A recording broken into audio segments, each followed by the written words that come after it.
found a really great suit on sale, whatever it is. Every time I'm going to do something scary, I open my victory log and I look at all the things I've already done and I say, my God, if I did all that, then I can do this next thing. It's a way of building up that stack of poker chips, and when you're about to go do that scary thing, you realize you can afford to ante in that many chips. Another technique I recommend is called the warm fuzzy file. The warm fuzzy file. Warm fuzzies are things that make you feel warm and fuzzy. Cold pricklies are things that make you feel cold and like you want to be away or something, and I'm feeling like I haven't done enough. And what I do is I open up my warm fuzzy file. And in there are all these things. And I go, wow, I did that, and this person made a difference in their life, and I've got this letter here and this thank you card here. Whew. See, I can build up my sense of self-esteem. I have a friend named Paula Klimek who, for my 38th birthday, gave me a box. Just a little tiny box, and in it were about 30 things. Little trinkets that you might buy, like little charms and things, but cheap, inexpensive things. A little bell, a little tiny candle charm. There was a little elephant in there. And there was an acorn. And each thing was wrapped in a little piece of paper with a rubber band around it. And she said, I give you this acorn because you represent wisdom in my life. You're one of the wisest people I know. I appreciate that. And the little candle said, you're a bright light in my life. Sometimes when I feel depressed, I call you and you cheer me up. And each little gift like that had a little note around it. I mean, there was a whole box full of warm fuzzies. I still have that box because it reminds me of who I am when I forget. Another thing we do is, in our company, we have a technique called the victory wall. From to sit in the same circle. I want you to bring an object, something you keep because it reminds you of a success in your life. And we're each going to talk about that object and what the success is. And so I've been in groups where people have brought in an ashtray from a casino in Las Vegas where they'd won $10,000 playing craps. Another person had a golf ball they'd hit a hole-in-one with. Another person had a letter from a student saying, you've made a big impact in my life.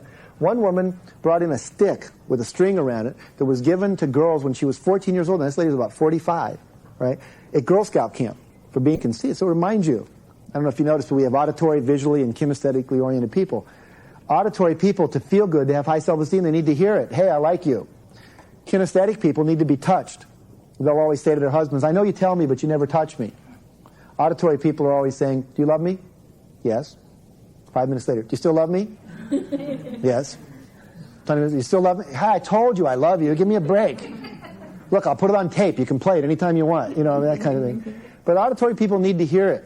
They're the ones that at 3 in the morning and they'll say, one of the things we know about peak performers in life, people that are super successful, is that they ask for what they want.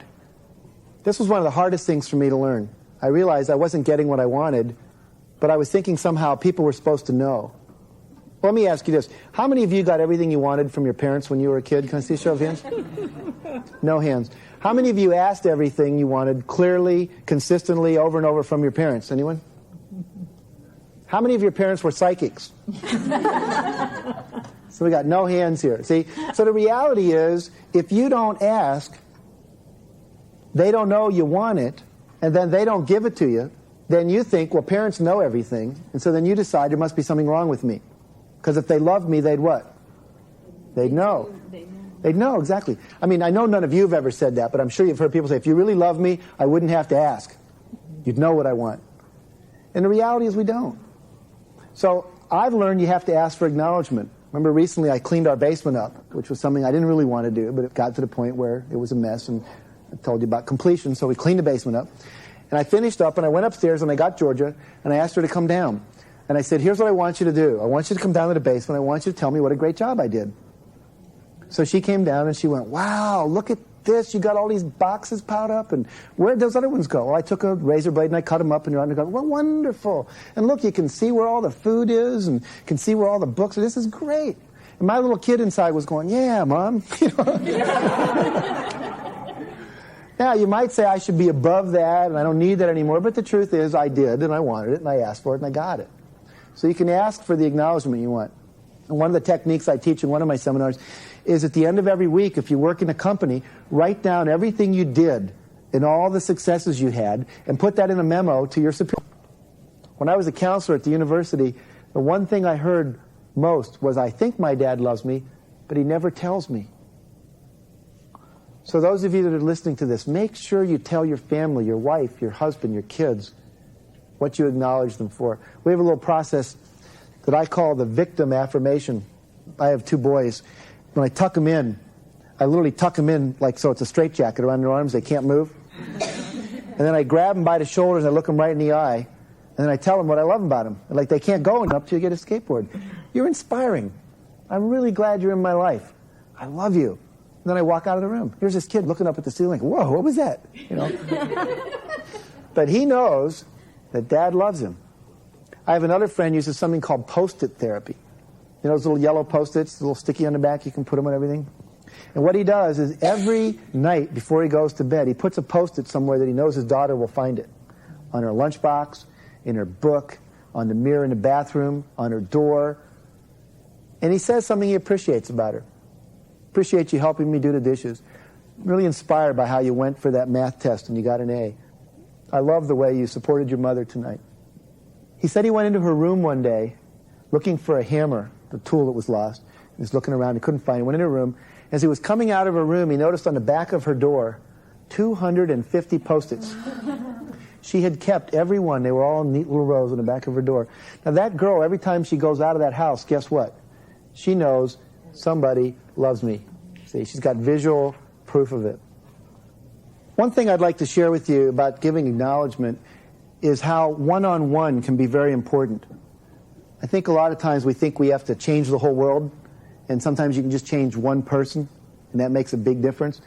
Wally Amos, the guy who created Famous Amos cookies, was telling a story one day about how he was walking down the beach in Mexico, and he saw this guy throwing things out into the ocean, and he didn't know what the heck it was. It was dusk, and he couldn't see that well, so he walked closer, and he noticed this guy was picking up starfish, and he was flinging them out into the ocean.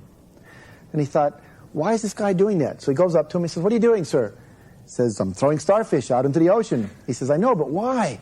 He says, it's low tide, and all the starfish have been washed up on the beach, and if they don't have water, they die. So I throw them back in the ocean every night, and then they get to live. He says, you're crazy. He says, what do you mean? He says, you're crazy. He says, look, first of all, this is nature's way of thinning out the starfish that are supposed to die, and, you're interfering with that. And he said, more importantly, you can't really make a difference. I mean, you're only going to get to a couple hundred starfish, and it's dark, and there's probably compassionate, perseverant, committed to the job, a team player, loyal, those kind of qualities. And get a list of those. Know what they are. We did a workshop in New Haven, Connecticut for teenagers. And we asked the kids to go home with a sheet. And on the sheet it said to the parent, please write down all of your children's strengths as you perceive them. Tell the child why you wrote what you wrote, sign it, and let them bring it back to the workshop. At the end of the workshop, we were asking the kids, of all the things we did here, what did you like best? Hands down, the one where you said, ask our parents to tell us what they liked about us was the most important one. Now, we've since discovered in the California Task Force to promote self-esteem research that the number one impactor on a child's self-esteem is their perception of how valued they are by their parents. If you feel your parents value you and see you as a worthy being, that is really, more than anything, going to impact your self-esteem. Now, once you become a teenager, it often becomes your peer group. Now, these kids said things to us like this. It's the first time my father ever said he loved me. I didn't know my stepmother liked me. And all of a sudden, I find all of these things she liked about me. I was blown away. It's the first time my mother ever said anything nice to me. Now, were these parents purposely being bad to their kids? No. They just took it for granted. I sometimes ask parents, and those of you listening may think about this, if you're a parent, what are the last 10 things you said to your kids? Usually it's things like, when I get home, I don't want to see a mess in the bathroom. I don't want to see any clothes on the floor. Make sure the dishes are done. I don't want you in the house if it's not locked, and on it goes. Very rarely do they report out, I really love you, have a great day, and so on. So make sure that you give yourself permission to tell your kids what their strengths are, as well as to ask other people what yours are. Any comment you give to a kid or an adult needs to be sincere. So be sincere. Don't make up stuff. Sometimes you have to look. He had once, under the influence of PCP, angel dust, had driven 13 or 14 cars off the road in a little place called Blood Alley, which is a very dangerous strip of road up the middle of California. Took about 10 or 12 police cars and state police and county sheriffs to stop him and subdue him. He had been involved, I think, in breaking and entering and a number of other kinds of things. But there was like 3 pages of printout. So Moses was a pretty tough kid. Oh, he also had tattoos on his arm, like swastikas and Ozzy Osbourne signs and things like that. And on his other hand, he had tattooed, "Satan, I'm coming home." He had long hair, little mustache. Not the kind of kid you'd necessarily want to meet in a dark alley late at night.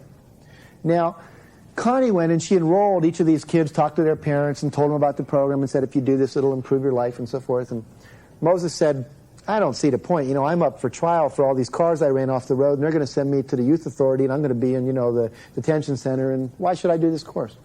She said, look, do it. It'll make a difference in your life. So she enrolled him. First day of summer school, did it. And she said, what if I adopt him?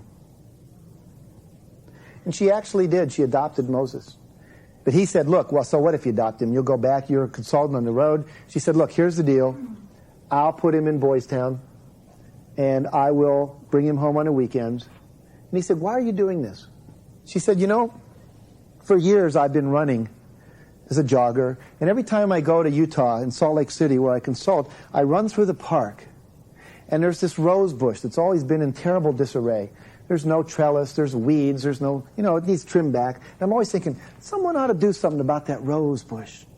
And as I run by, I keep thinking that. And she said, you know, last month, before I started this program, I was coming into Utah, and I'm running in the park, and I see these two older people fixing up the rose bush. And I stopped. And I said, hi, I noticed you're fixing up the rose bush. Are you part of the Parks Department? He says, no. Are you some elderly people fix up the park project? What is this? No.